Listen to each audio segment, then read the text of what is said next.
Welcome to the Outside the Business Boxes podcast, where we're talking about how to ignite your business today for the future using systems for everything you do in your business to make your life, your employees' lives, and your customers' lives easier for you to ultimately enjoy your business and, of course, make more money.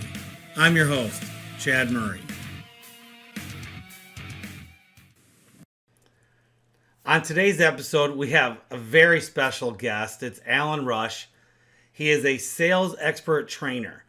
He does right now, not even by choice, does chimney only. That's just because he's done very well in that niche. He can sell and show anybody a sales team on how to carry a conversation with the value of it to the customer to be able to get the sale. And so with no more, I'm just going to get right into it. I mean, we're very pleased to have Alan, and just watch the conversation. You'll be very entertained for the entire hour.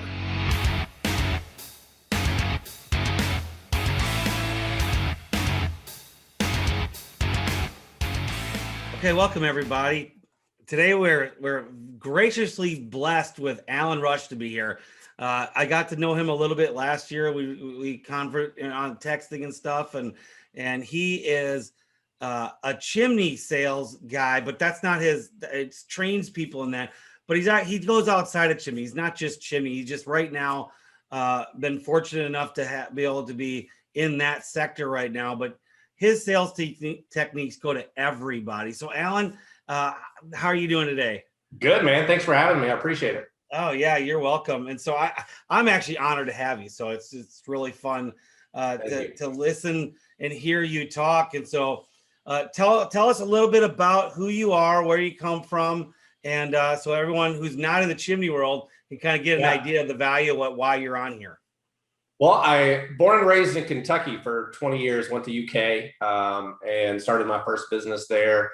Sold that company to a company in Nashville, where I moved back in '98, and ended up becoming the sales manager for the company that I sold. And 15 years later, ended up getting into working with a marketing firm, and then we had our first chimney client, which was a guy that I think has been on your show. Everybody knows Mark Stoner, if you're in the chimney world. And so I didn't know who Mark Stoner was. We went to a BNI group. I gave a 60-second spiel, and he said, "Hey man, I'm interested. Come talk to me."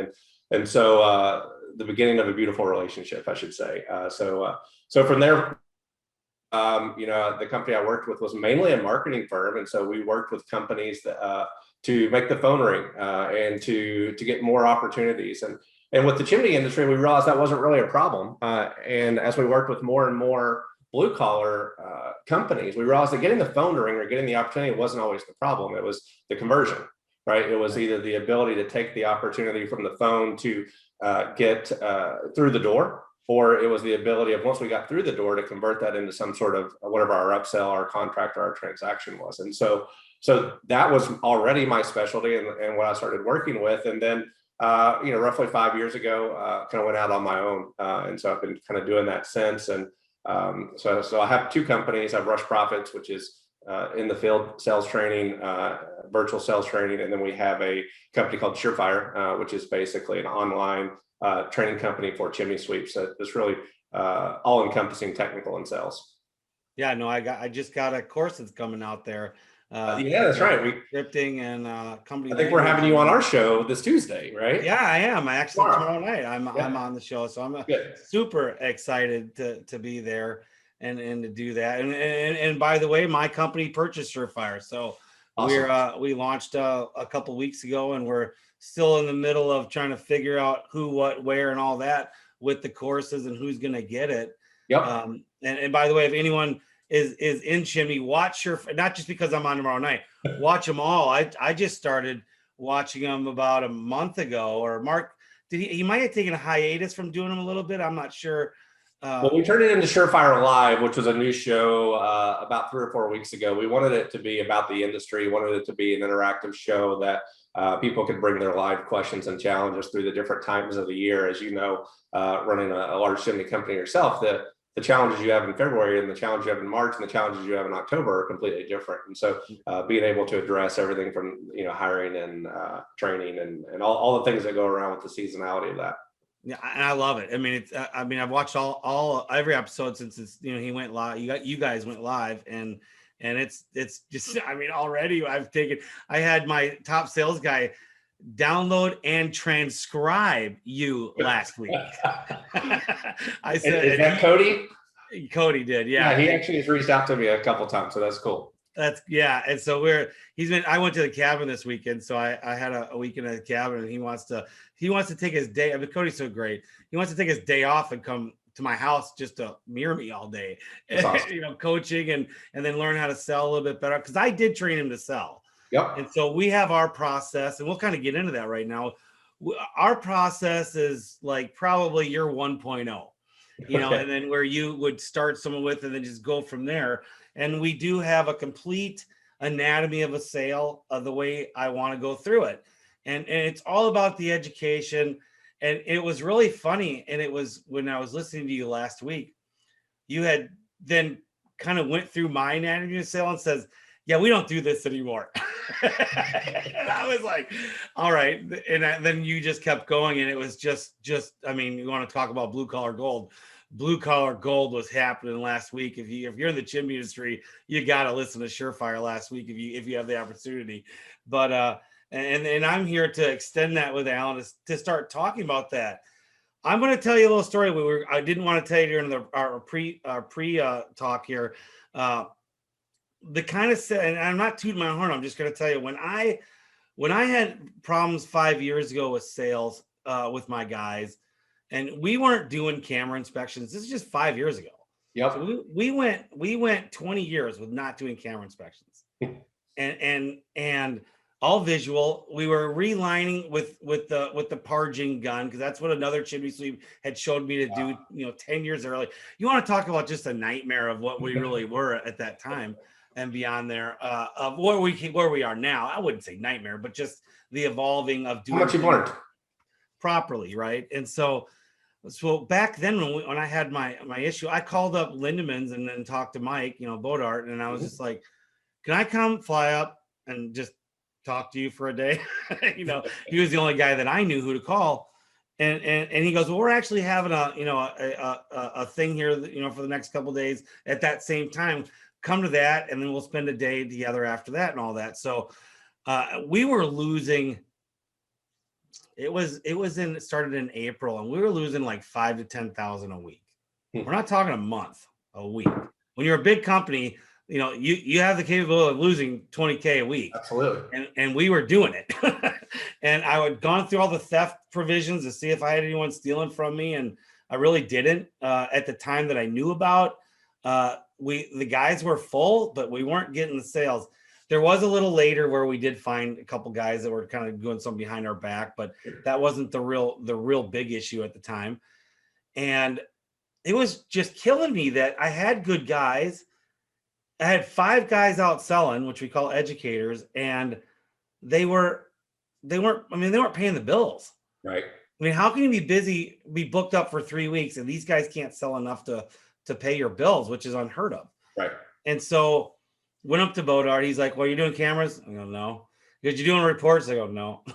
He goes, how are you relining? I go, like this. He goes, no. and if anyone doesn't know Mike, he has got a particular personality that is pretty blunt. Oh yeah. If you don't want to know, don't ask. Yeah, and I was asking, and then we start talking to him, and then I was already doing my version of SPOs, which I didn't account for the estimates not sold. So, and my guys' SPOs at the time, not even counting those, was only $300 to $400, which was bad. Yeah. But then you count into those, they were way down. Then I'm like, how in the heck? And this is crazy. Mike's like, you need $1,000 at least from a guy, minimum. And so I came back. That went on for months before I got to that point to go have the meeting, and that was June, 2016, June. And I went there, had the meeting, came back. We went and bought the Thermalcrete relining because that's better for our market. I went and designed a folder, designed the guts, I got a permission to copy what was in the folder, added my own little zing to it. We did our own, and this has been online with the forums a lot lately. We did our own GPS. Cameras, our own GoPros, and all that. Got it all set up. Debuted July 1st, 104 degrees. The guys are still full. So like you said, we don't have a problem booking appointments. Showed up, and I trained 5 guys over the next 10 days out in the field myself. And we sold every single job the next 10 days. Awesome. Not even a half sale. There'd be 1 or 2 that would think about it, but every single one of them, I believe, had hit the green button to go maybe later that evening. Yep. And it was like, we would show up the next day with the next guy, and I would get the approval email from the guy that didn't sign yesterday. And then I'd call that other educator. I'm like, we did it 100%. Yeah. I went 100% with 5 guys in 10 days. Awesome. And to continue the story, so a couple years later, I ended up pulling it was a year later. I ended up pulling a stoner. I cut the legs underneath every single educator we had in Dallas. Yep. Got rid of them all. I mean, caught them doing a little minor stuff, and I started over 100%. We had 2 guys in Houston. We had 3 at the time in the off season in Dallas, and this was in the springtime. Cut the Dallas guys, got rid of them. And then the call center, my whole company was freaking out. Yeah. And they're like, what do we do? I said, just schedule it all for me. I'll work from 8 to 8. It's light out. I'll do the whole thing. And then my management team's like, what do we need to hire? I said, no, I want to get this process down. Yep. My anatomy of sale. I want to really work. I want to document what I'm doing, what I'm not doing, who doesn't buy. I really went in the education of a chimney sale for me. Awesome. And I went, so here we are. I was a year earlier, sold every job I did. I went out on 42 jobs and sold 41 and a half of them. Dang. 41 and a half. And so my 3 guys were selling around 70,000 a week. We're simple chimney sweepers, so there's no rebuilds in here. Right. I was selling $80,000 to $90,000 a week by myself. Yeah. And it just started going. So here I am, I'm all happy and high and then I hire my first guy, and then I get him a weekend, and I put another guy in the truck, and I'm training 2 guys. Both those guys are still with us today. That's awesome. And so and then we've added more people. But to let everybody know, I mean, it's one thing of being a business owner and being like, let's just say I'm 100%, which is unrealistic if I'd stay on the field all the time, but I mean, I'm essentially my last 100 appointments, I sold 99 and a half of them, which is awesome. But how do I really train somebody to do what I do? And I listened to you last week, and I had an aha moment.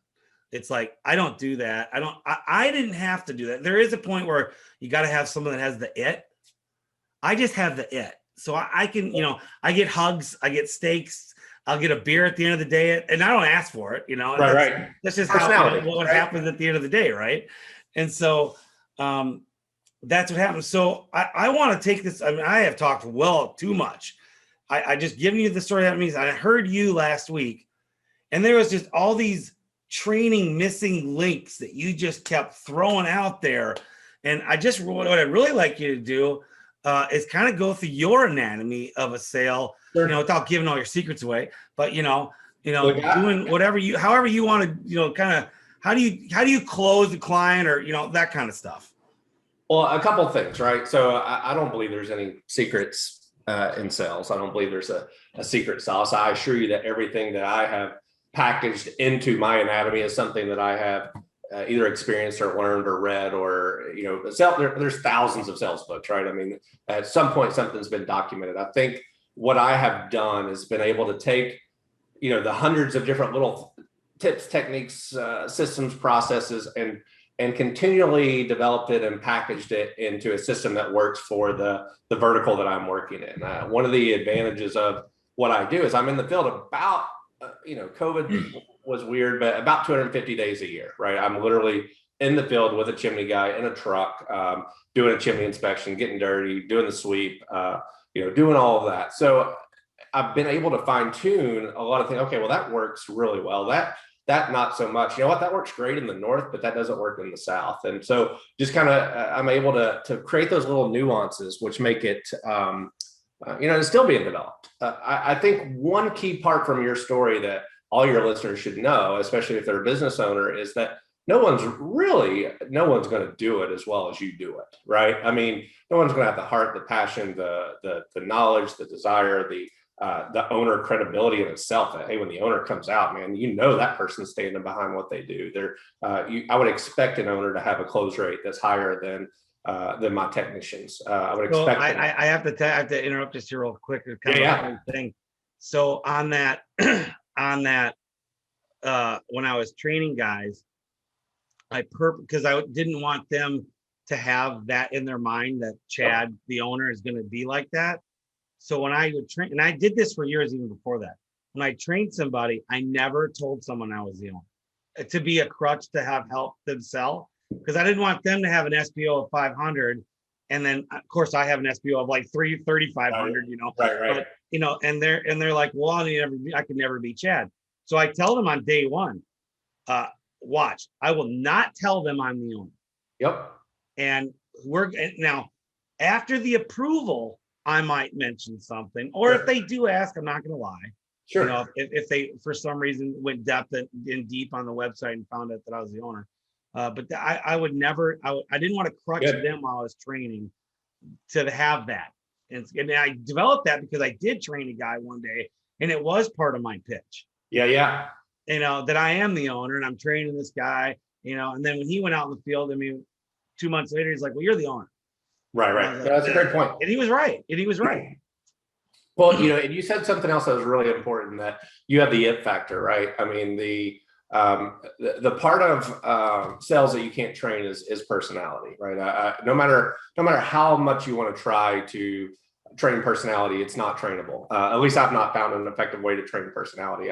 So I'm a big believer in systems and process, and allow the personality to flourish and develop within that framework of process. So as long as we're doing the same 40, 50 things as a company, I don't care how you do them necessarily, as long as they get done. I don't care if you use my language, if you use your own language, as long as the task is being performed. And so I laugh because I used to teach you always build rapport, right? Build rapport, and talk about anything. I don't care. The weather, it works in the chimney industry, right? Cold, hot, rain, whatever. Beautiful car, beautiful. Oh, look at the dog. All the things that you do.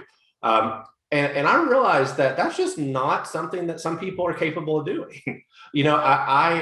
As for you and I to imagine that someone couldn't just have a simple off-topic conversation, it almost seems impossible. But I've had such technical driven guys that it's like pulling teeth. I joked in a class once that I had a guy. He almost sounded like he was going to cry as a robot.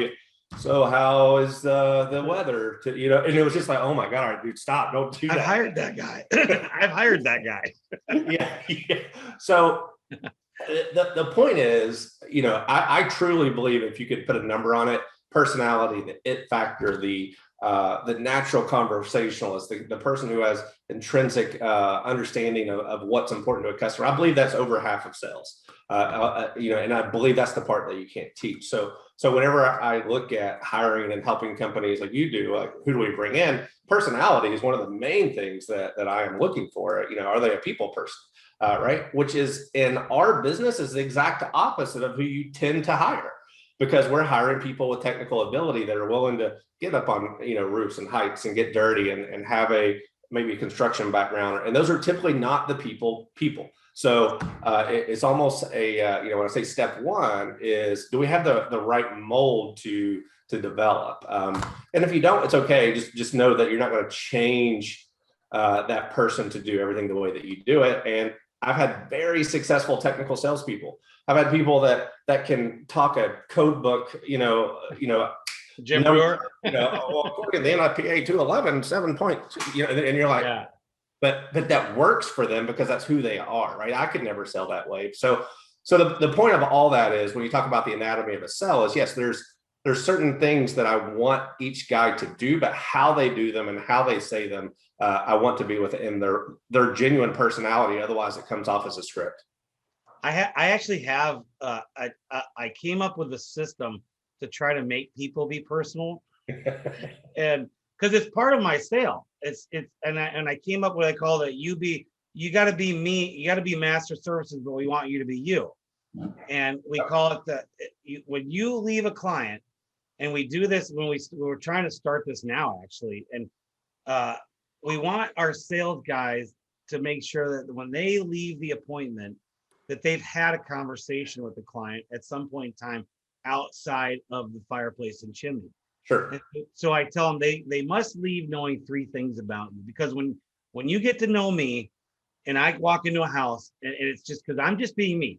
And Yep. I just, when I was writing all my stuff down back in the day when I was keeping notes on how I sold, I would always tell people I'm a double DD-214. I was in the Army and the Marine Corps. I have whatever how many daughters I had at the time. I have 5 now, and that I married my high school sweetheart, and then I added that last bit that I have a cabin. They're gonna know 2 to 4 of those things about me no matter Yep. what when I leave. So I introduced the you call it the BU system to the sales guys, and I haven't followed up. We just did it like a month ago. Well, and that's it's a great way to do it. I mean, it's and we would do a technique the opposite way, like tell me 3 things about the customer, right? That were not about why we were there. Well, they had 2 kids. He was a dentist, and he went to Yale, right? I mean, and so that way the purpose is not that they knew that information. It's just you knew they were having rapport building conversation. So I love that's literally the exact opposite approach to get to the same results. I'll be curious to hear how that works, because it sounds like a great technique. Well, you just changed it, so now they have to know 3 things about it. So now you got to leave with 6 things. Well, it's easier to prove, right? Customer. It's easier to prove on your end, right? So whenever you're doing a debrief with the guy, how'd that go? It's like, hey, I noticed it didn't close. What was the objection? Blah, blah, blah, blah. It's like, well, tell me a little bit about the guy, right? And then, you can, it's a lot easier for them to, a lot harder for them to fake that than to say, well, yeah, well, I told him this and I told him I was this. So just something that we use in our debriefs from time to time. It's so funny how you have the it guy, but then you got to still give them the tools to be able to go through it. And I'm not talking about this is how you camera inspect and this is how you fill out a form. This is where you, in my vision, from what I've seen or my thoughts, is where you take the sale when you're at. Let's just go. I mean, because we only have so much time here. Sure. Get to where your presentation of the customer. I mean, you had a lot of good, like the objective. I'll think about it, or those big objectives. We don't fight those. You, in my eyes, you have just a subtle good comeback. And last week you were blowing me away, and I called Cody. I'm like, we don't do that. We need to add that now. I think so. When it comes to let's start with the end in mind here, the objection, right? So I think technicians are almost afraid of objections. They get nervous about them. Some of them are happy to get them because it means that their job's done, right? Is you going to email that to me? Absolutely. Is this your right email address? Let me shoot that right over to you, sir. And you call me with any questions, like I'm done, right? But if you think of an objection as what it truly is by definition, it's just a barrier to moving forward. And so how do I remove that barrier? What is the barrier? And there's no better person to remove that barrier, to ask the questions to understand that barrier, than the person that's the expert right in front of you. So when you have that mindset that it's not a no, it's just, hey, there's something I still need to consider, more I need to understand, research I need to do, budget, price comparison, whatever it is.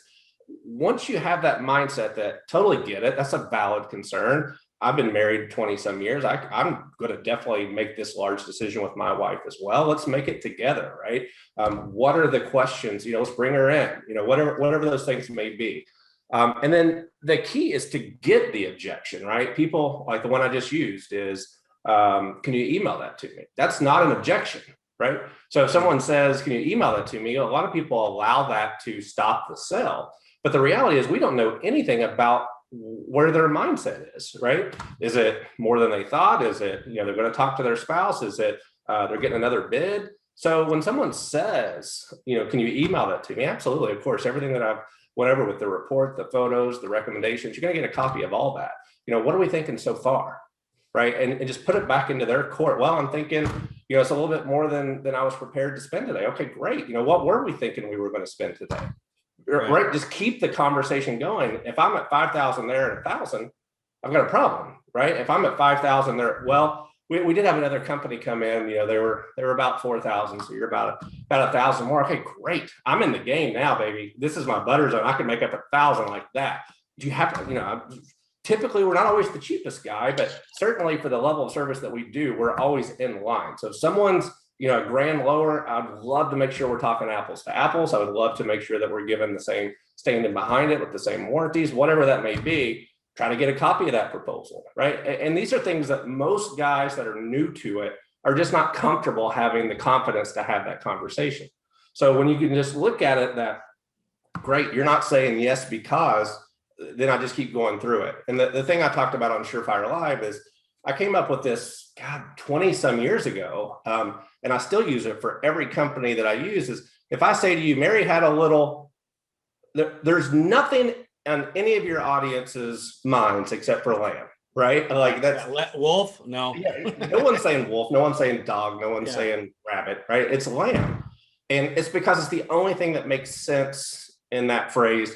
We've trained so hard as a kid from a kid that we've heard that so many times, and objections are the exact same way, right? So I don't care what industry you're in, if you're in chimneys, roofing, electrical, plumbing, you name it, your customers are saying one of six things, right? They're saying, okay, buddy, well, that's a lot more than we were prepared to spend today. Or, hey, man, I get it, need to do it, but I just put on a roof. I'm tight on cash. Or, hey, man, all right, well, let me talk to my wife. My husband, I'll let you know. Or, we had another guy recommend us do a different route.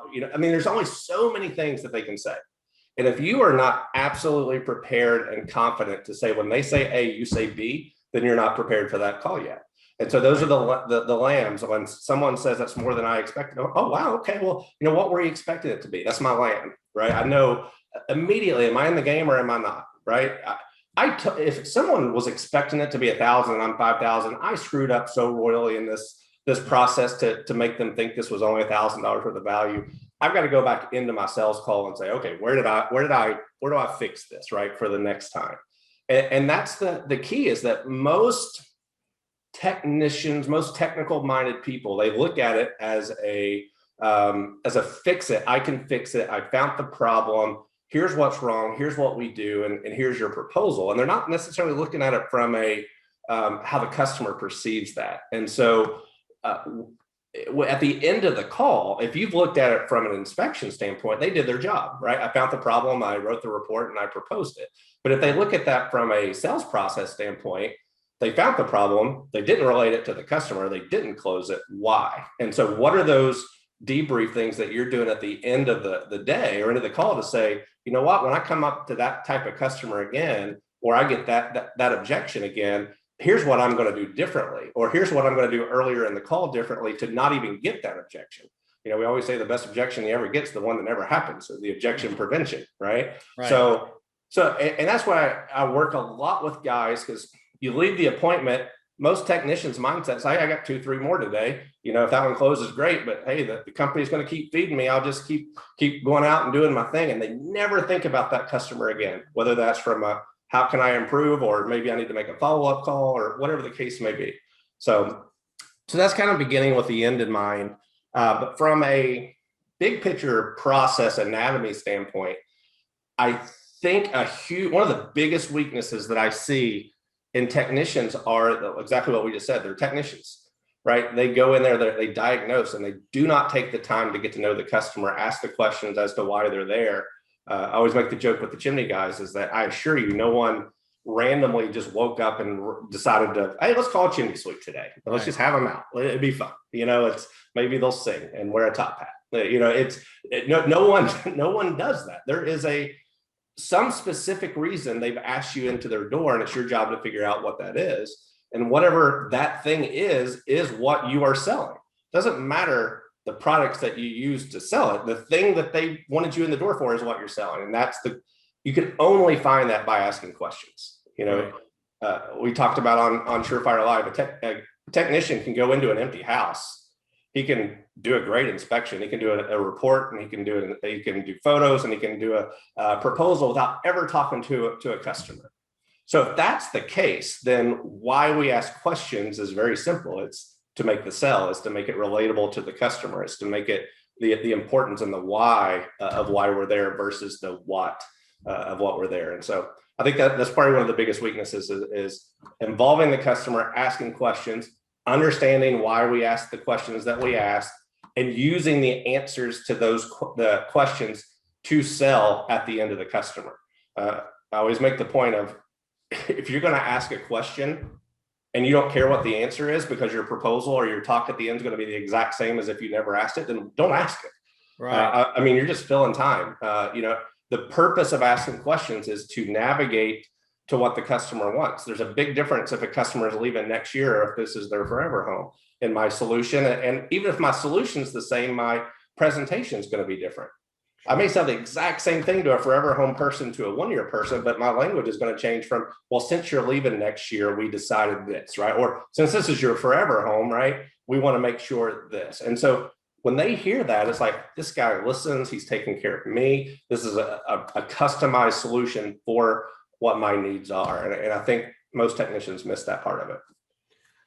Boy, that was a lot. And I was writing notes. And so the first thing kind of goes back when you first started, when you're talking about the objections and how you address them. And you mentioned this on last week on Surefire, was your first key phrase that I think is you probably ought to coin it. Okay, great. Yeah. And then you go right into whatever, and say whatever you say. And that's such a good conversational start, because you stay in positive and you're going with, whatever you're going to, continue to go with. And you guys talked about that last week, tell me a little bit more about that. So, it's removing the barrier, right? If a customer is not expecting a return, right? It's tennis. They expect, I give you this objection, and that's the end of it, right? I'm going to talk to my wife. Boom. I'm expecting you to leave my house now. And when you challenge that, or when you continue that conversation, they're almost like, okay, this is not where I expected to go, but I like it. Because this is a true story. I'm right now going through the process. We just moved to Florida, and we bought a house that we're having to get a kitchen and bathroom done. And if you've ever been through a major remodel project, it's the most agonizing. It's marriage challenging. So we've been interviewing contractors and GCs and all this kind of stuff. And it is amazing how bad some of these guys are, right? Yeah. I'll send you a proposal today. 3 weeks later, you never got it. Or, hey, I'm going to call you tomorrow. Never call, right? Or, hey, I'm going to look into that. I'll let you know. Never call. So when you think about the bar in home services, literally answering the phone separates you from half your competition. Right.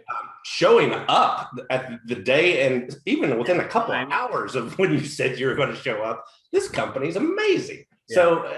So when you're already at that level that you're in the door, you've got an engaged customer. It's up to you to take it across the finish line.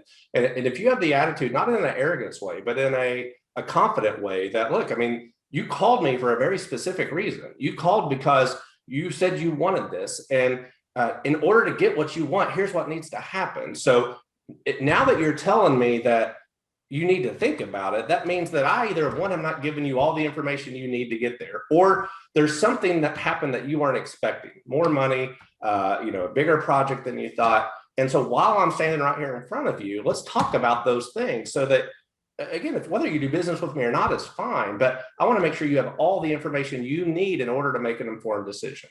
And I think that people really do appreciate that air of, you're not trying to sell it, you're just trying to make sure they have all the information they need. And so when you take that into follow-up calls, it's that, man, we could spend a whole podcast on follow-up calls, but how bad people are at them, or the fact that they just simply don't do them. Or when they do them, they call and ask the two dumbest questions you can ask, which is, did you have any questions and are you ready to move forward? And because almost every time, if they had questions or they were ready to move forward, they would have called you with that question, or they would have called you and booked. And that's our follow-up. So when you have the mindset that this is education, right? You're using your process, is that our follow-up call is not to sell. Our call is to make sure that we pick up where we left off from your kitchen table. When I left, you were going to talk to your wife because you had these concerns. How did that conversation with your wife go? What questions did she have, right? It's at no point am I saying, once all their questions are answered, okay, great. Is this something we want to go ahead and take care of, right? But that's not the primary purpose of the call. And so if you just have that mindset of, I'm an expert, I'm a problem solver, you have a problem that my company solves. If you're saying no, then obviously I haven't done my job properly, because you don't have all the information you need to say yes. That's very powerful. We've always done it such a conversational sale, my whole anatomy of a sale. We even went to the anatomy of a job, to my tech. See that, which leads me to the next thing I wrote down. A lot of industries don't or can't do this. And our industry has a split divide to a certain point of separating sales from the technicians. Right. And we did it. I probably did it in 2013, maybe 12, where I separated so that I could train guys on my anatomy of a sale. Sure. to make sure that we did. And I'll tell you, we probably bumped up 30-40% immediately. Yep. By training them just how to go through what back then was an archaic inspection process I had, but it did affect our sales big time. And I'm not saying everybody has to do that, but sure. I'm saying when you can concentrate on the people that do their good, because when we did it, we probably had maybe 20 people out in the field at the time, and we had to decide who is really the educator and who is really right. A technician. Yep. And we had to split the company up. And I've always had a good culture to where people always like working for me. So I didn't have anybody that was like offended by whatever. As a matter of fact, most of my people really loved it, because now it's like the guys that always had to go out and sell and then do the work, yep. They loved the work but hated the process of the sale, right? Yep. And then you had the opposite. The guys are like, you mean I never have to mix mortar again and I just have to talk to people? I love it. And so it really did make a tremendous upgrade to our business when we did that. Because now we have tech meetings and sales meetings and education meetings. And so it's a complete, game changer for us. It was back then. And now you're actually hiring someone that doesn't have to have both skills. And there is a balance there, right? I've got clients that work 2 or 3 different ways. The old way of, you eat what you killed, right? You sell it, you do it, which there are sales benefits to that, right? If you build a good relationship with the customer and you can tell them, look, I'm the guy, I'm going to do it. I want to make sure it's done right. If you have any problems, you call me. There's certainly an air of comfort to the customer in that type of sales model. Where me, I know you don't know me very well, but I am the least technical guy you'll ever meet. I put a doorknob on backwards. There's 50-50 shot and I screwed it up. Yeah. That's so whenever someone says, are you the guy that's coming out? Are you going to be doing this? I was like, oh, maybe. Yes. I assure you that's the last thing that you want to happen. Right.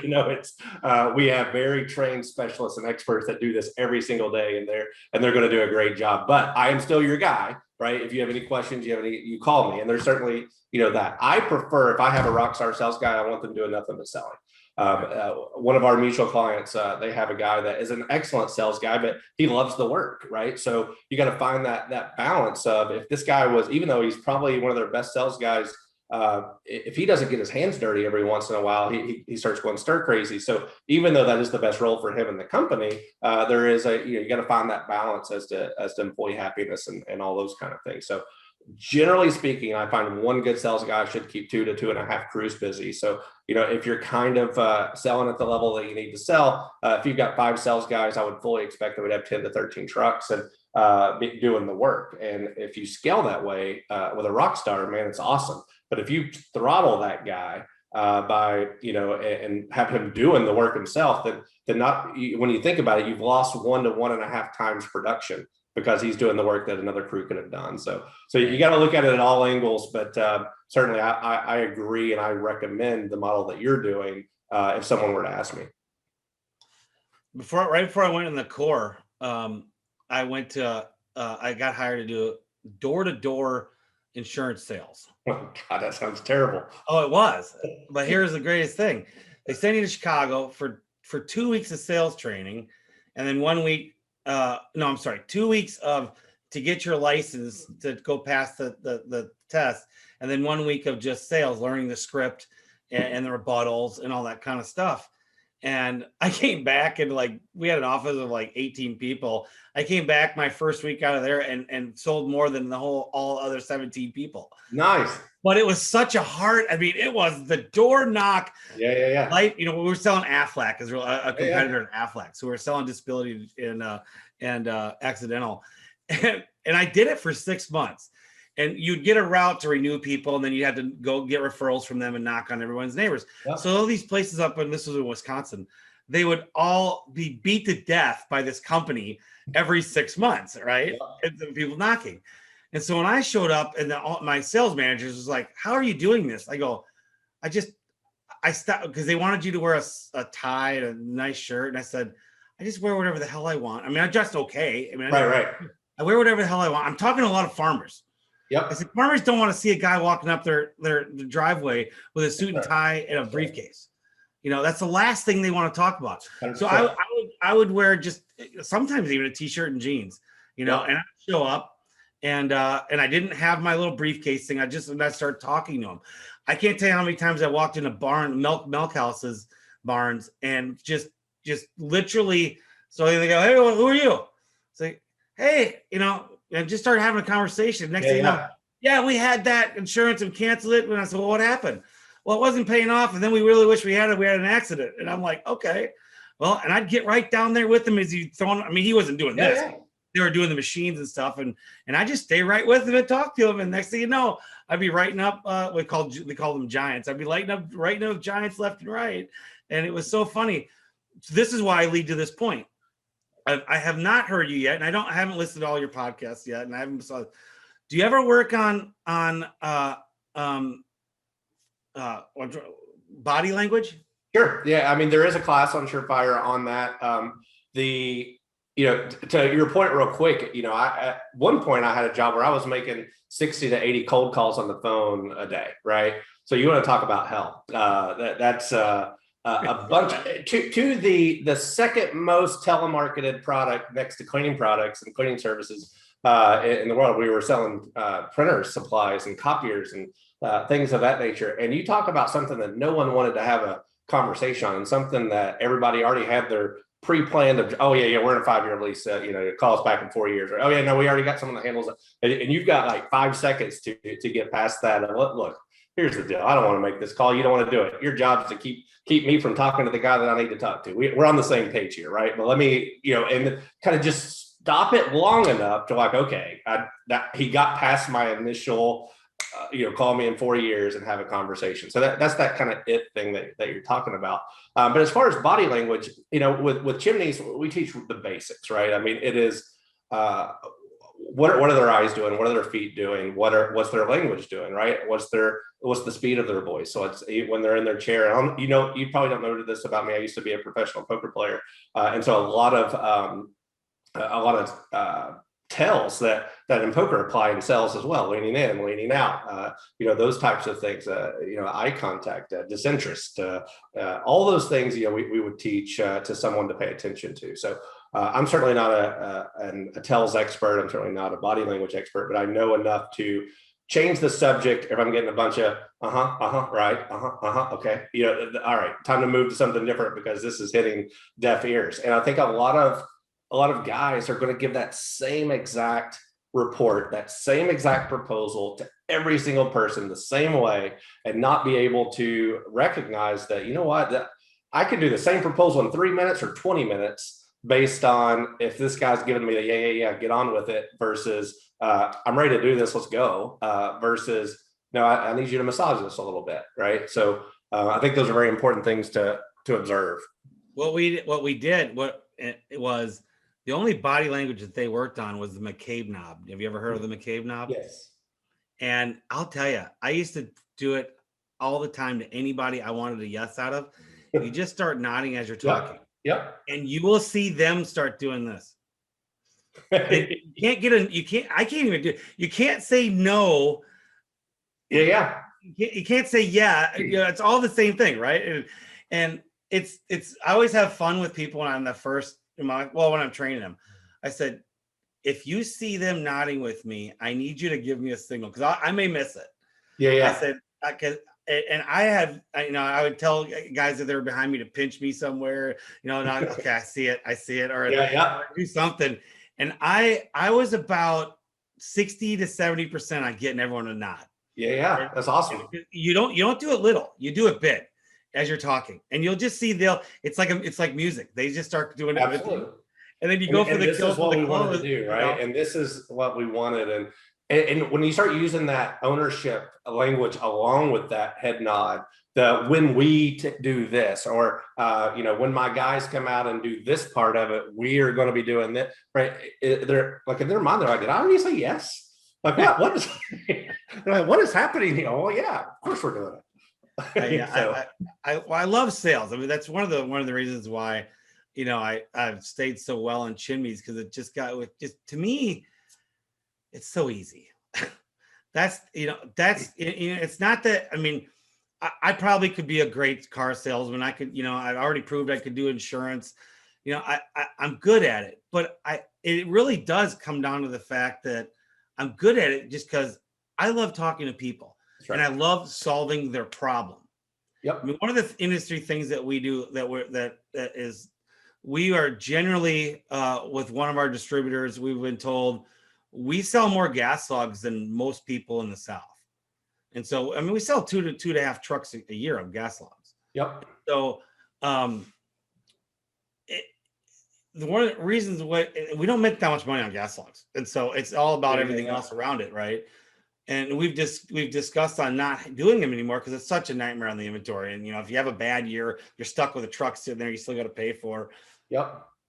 But what I love about it and why I keep doing it is watching. People can see the brand new fireplace, if you've rebuilt the firebox or done everything, or they can't see everything you've done and you're ready to use it. There's a little bit of excitement at times, they're waiting to build their first fire. But when you light those gas logs up for someone and you watch them just go, I've saved up for 10 years, or that fireplace has just been a hole in our wall for so many years. And it is just watching the reaction of when the fireplace looks brand new and it's lit up easily, and you can show the wife or sometimes the grandparents on how to light it easily without a remote, even though we're trying to go more remote now. But sure. And they're just like, God, that's the best thing we've ever done in our house. And they're just so excited. And I loved it. And another part that always kept me in the chimneys was animals. I love taking animals out of the chimneys, and the raccoons, squirrels, birds, and all that kind of stuff. Not swifts, but birds, right. Other ducks. Edit. yeah, exactly. Yeah. But seriously, just doing all that, and that always kept me interested, because for the longest time as I was starting this business, we were always trying to do a side gig. And even though we're recently adding air duct cleaning to us, other than that, I'm not going in another world here. We're staying kind of we do the dryer vents. It's just so natural to go into the air ducts that we're doing that. But we've just now, and I'll give him a plug. Jim Brewers, I can't tell you because I'm embarrassed at how much money he's going to make off me this year. And so he's coming to help get our fireplace in. Being such an easy chimney sweep like we've done, we turn down summertime, Sure. 15 to 20 direct vent calls a day. Oh my gosh. Day. We're not even talking a week, a day. Yeah. And so I've got him coming, do the ladder safety stuff, but he's also just going to really dive in because I'm not a fireplace guy. I'm a chimney guy. Yeah. I've never been that. And so I don't know if there's anybody better in the industry at gas or safety than Jim. So there's certainly some people that rival him, but we wouldn't have levels of inspection if it wasn't for Jim. So he's been in it for a long time. I think you said two really, really profound things that that I actually wrote down myself here is that you just get to know people and you solve problems. And the problem with a lot of sales guys in our industry or technicians in our industry is they know it's a problem, the customer doesn't. So they're trying to solve something that the customer doesn't perceive as an issue.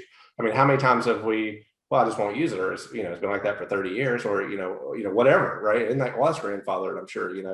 There's literally no urgency, there's no problem there to that customer. And so when you're trying to tell them they need to do something they don't care about, you're never going to make a sell, right? Which is right. goes back to discovery. So and the other thing when you talked about you're never going to go anywhere else is that this is a great for any owner listening or any technician listening. If you wake up and you're like, oh my God, it's another day of sweeping chimneys, or it's another day of inspecting HVAC units, or it's another day of getting on a roof, and you're doing you're not doing the right thing in your job. Because I've been sweeping chimneys now for 7-8 years. And I don't know if I've ever swept a chimney, even though I've swept thousands, right? Like my experience is all about the customer. Yeah, I got to sweep the chimney. I got to get on the roof. I got to run the camera. I got to do the task. But that's the last thing that I'm doing. Everything else is all about, every call is different. Every person is different. Every dog I pet's different. Every kid I meet is different. Every sit down conversation, understanding of that person is different. And so if you wake up and you're in a grind, and you wake up and you're like, oh my God, if I have to sweep one more damn chimney, then man, you're not doing it right. Your process is all wrong. You're focused on the work versus what the work does. And as soon as you focus on what the work does and how much you're genuinely, we're one of the few industries that we literally save lives every day. You can't take that for granted. That's something that your education, your expertise literally could save lives. And a real story, we had this, I'll get through that. Like the last 2 times I've told this story, I choked up, but I will, long story short, we had a customer on the schedule to do a chimney sweep. We couldn't get to him for like 3 weeks. It was busy season. The office called 2 days before to verify their appointment, and the wife answered, and they ended up having a chimney fire, and she lost her husband. And so it was such a real thing, man. It was just like, oh my God, what if we'd got there a week earlier? Or they knew they had a problem. That's why they called us.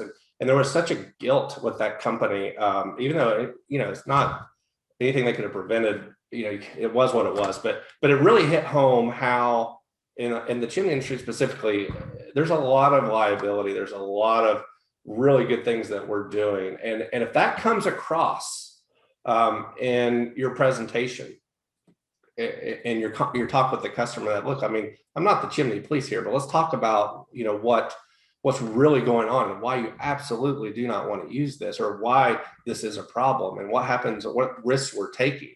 If that sincerity and that empathy comes out, man, every customer is going to relate to you. And that's what makes it fun. If I had to get up and just go sweep 3 chimneys a day and run a camera and write a report and a proposal, I'd go nuts. Yeah. It's so true. And so when I just had this happen with one of my educators, and I've been through this, well, probably every year actually, but because they're commission based, I do salary commission. And sure. So lower salary than commission. And whenever you see one's sales start going rotten, it has nothing to do with sales. And so they're concentrating on the numbers, not on the customer. Right. And so what I tell them, and I tell them in the training, and then now Cody's doing the same thing and telling them, you're not here. That's why we switched 5 or 6 years ago from calling people salespeople to educators. Yep. I'm not hiring you to sell anything. Mm-hmm. I'm hiring you to educate the people so that they will purchase what we need to do to their fireplace and chimney. And so when I just had a guy, and he's actually a guy, an old neighbor of mine that I've known. He's got gray hair. I always like to try to find the educators that have a little gray hair. Yeah. 20 something, so they have, even though there's always a perception that they've been in the industry forever, even though he may have started, 5 days ago. So after training, I always have a talk with the guys now, and I had a talk with them. I said, when I hired him, I told him this too, but I say it again. And then we went, and I'll tell you what I said. So then he did pretty good out of the gate, and it started going kind of down again.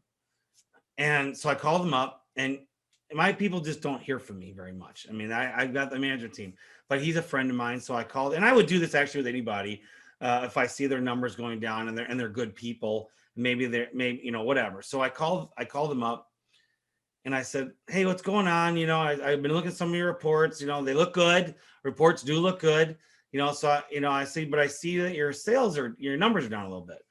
And he goes, yeah, I'm really, he just goes into how hard he's trying. Right. And I said, well, let me give you a little advice. Stop trying. Stop looking at the numbers. Stop it. You're not the ability to share a slide real quick. You're going to love absolutely. It. Absolutely. You're going to absolutely love this. We're twins. So my main, let's see if I can do this real quick here. Put my glasses on. Oh, you don't need glasses for this. Well, maybe I do. Yeah, this is it, right? I mean, number one rule of sales, if it feels like you're selling, stop. And if the title of the course at the bottom, this is my main sales presentation, is that in order to sell, you have to stop selling. So you could not be more dead on to that. And the more you try, the less success you're going to have. Because Jeffrey Gitomer is one of my coaches. Like he always said people love to buy, but they hate to be sold to. They hate to be sold to, but they love to buy. And so it's one of those things that it's the reason we have this conversation. What are we trying to do? Great, okay, awesome. Let's do that. We can't do that because A, B, and C. Let's get rid of A, B, and C so we can do what you said you wanted. Right. I mean, it really is that simple when you think about it. But we focus so much on we got to sell A, B, and C that we forget that there's a whole reason the customer would want to remove A, B, and C. So. Right. Yeah. It's just sales is conversation. I mean, life is a conversation. That's what, if people can just take that to your own world. I mean, do you ever suggest your people do DISC training or any type of coordinate similar to that?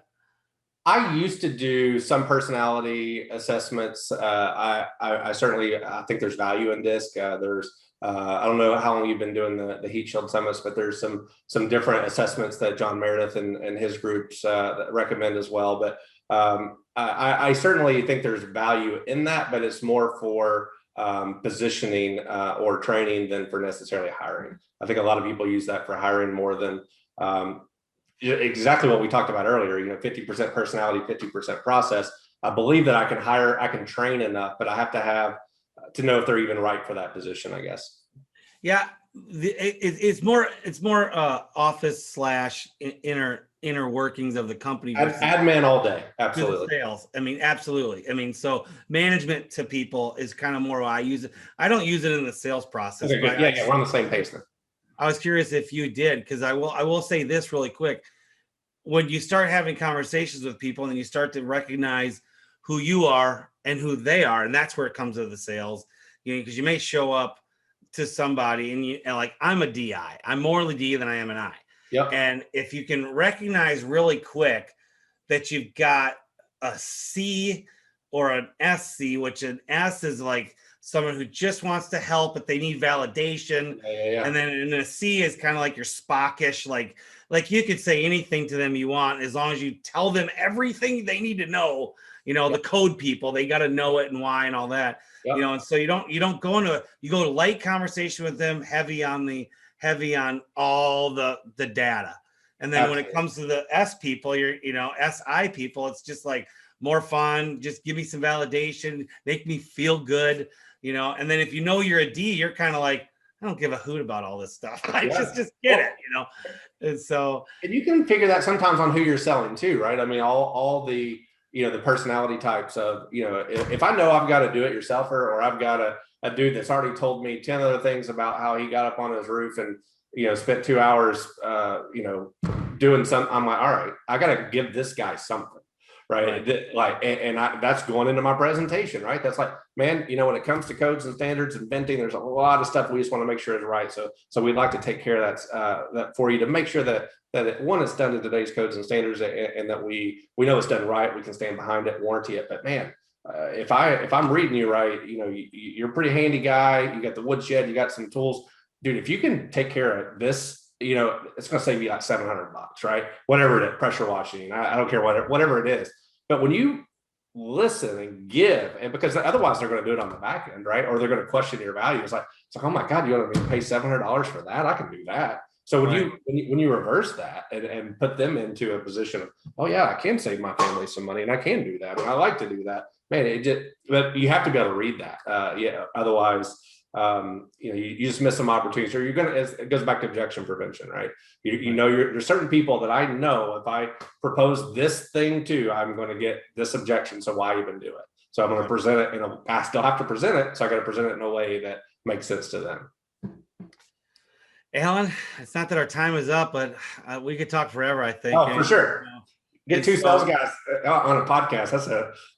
That's a recipe for disaster. That's a recipe for never ending. Okay. Well, everyone, thank you, Alan, so much for being on. And everybody, if you go to Alan, pitch yourself, where they got to find you. Well, as you know this, I will not pitch myself, just because I'm in an unscalable mode where I am booked out this year. But certainly my website is Rush Profits, RUSHPROF as in Frank, ITS. So many people think that it's the biblical kind, but it's not. It's the money kind. And then Surefire.academy is our chimney sweep online site. So certainly, if you're in the chimney industry, by all means. We've got 120, 130 courses now, hundreds, if not thousands of hours, thousands of modules.